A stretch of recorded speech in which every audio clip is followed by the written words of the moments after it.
Have you ever felt trapped in your own life, unable to say no to others because you're afraid of what they might think of you? Have you ever felt like you were living for other people instead of living for yourself? If you can relate to these situations, then this episode is going to help you immensely. We all have to say no sometimes, but many people struggle with this simple task.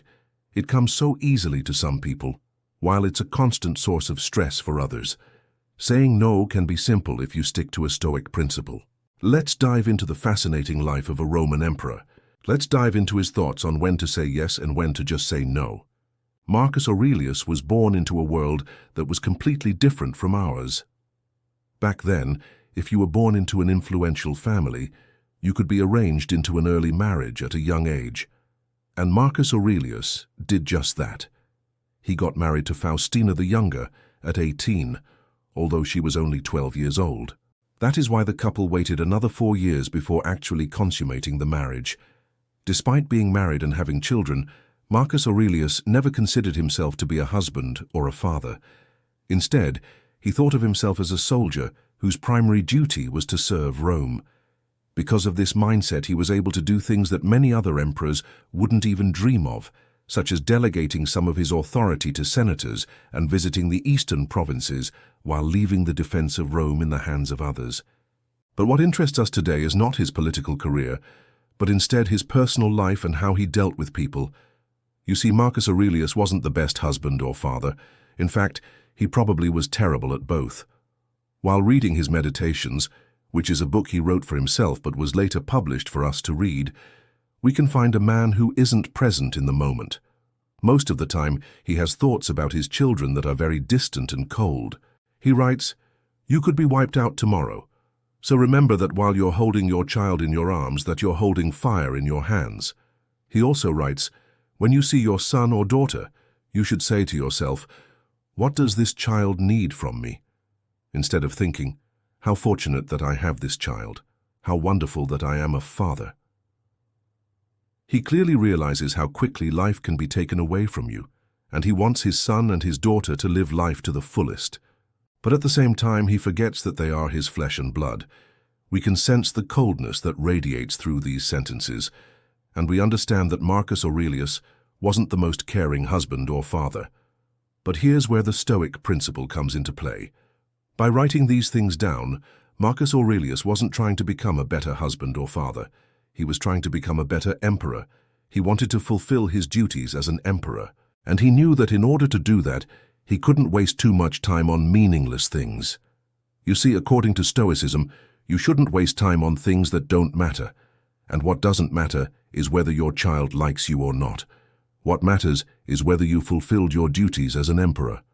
Marcus Aurelius had chosen his path long ago, and that path didn't include spending lots of time with his children or wife. He chose to be an emperor first, a soldier first, and everything else second. This reminds me of the story of Cato the Younger. Cato was one of Rome's most influential senators, and he had a son named Marcus Cato.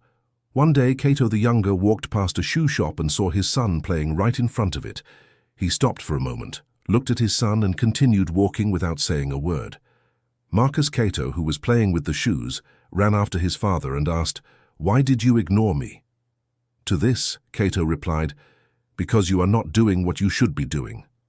Marcus Cato was deeply saddened by these words, but he took them to heart and became one of Rome's most respected statesmen. Both of these stories teach us an important lesson. Sometimes people will get upset if you don't give them your attention. They might feel ignored or unimportant, but this is nothing compared to the feeling of ignoring your purpose in life. Many of us spend a lot of time on things that don't matter, and we feel upset when people don't give us the attention we want. But if we examine these feelings closely, we will realize that they come from our ego. We feel upset because we think we deserve more attention. We think we are more important than other things. But in reality, we are nothing special. So when should we say no and when should we say yes? The answer is simple yet hard to put into practice. Say yes to the things that matter and say no to the things that don't. For example, you might want to hang out with your friends today, but you have an important test tomorrow. Which one should you prioritize? Your friends might get upset if you don't hang out with them, but failing the test will have much bigger consequences.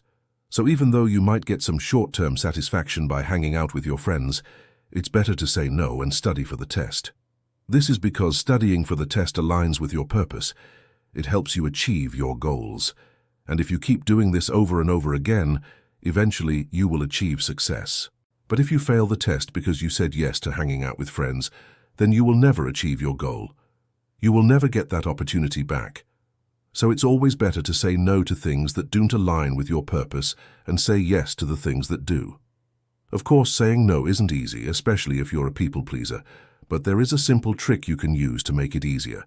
The trick is to ask yourself this question: is this request in alignment with my purpose? If the answer is yes, then say yes. If the answer is no, then say no. This will make saying yes and no a lot easier.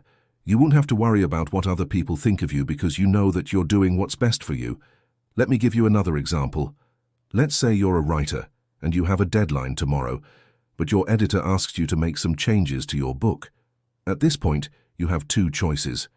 Either you can say yes and make the changes, or you can say no and stick to your original work. Now, in this case, you should say no. Even though your editor might get upset, you shouldn't change your book because the deadline is tomorrow. It doesn't matter what other people think of you. What matters is that you meet your deadline. It's important to note that this doesn't mean you should say no to everything. There are some things that you should say yes to, and those are the things that align with your purpose. For example, if you're a writer, you should say yes to writing books. Just like Marcus Aurelius, we all have a different purpose in life, and it's up to us to figure out what that purpose is. Once we know what our purpose is, it becomes easier to say yes to the things that help us achieve that purpose, and no to the things that don't. One of the biggest problems in today's world is that many of us don't know what our purpose is.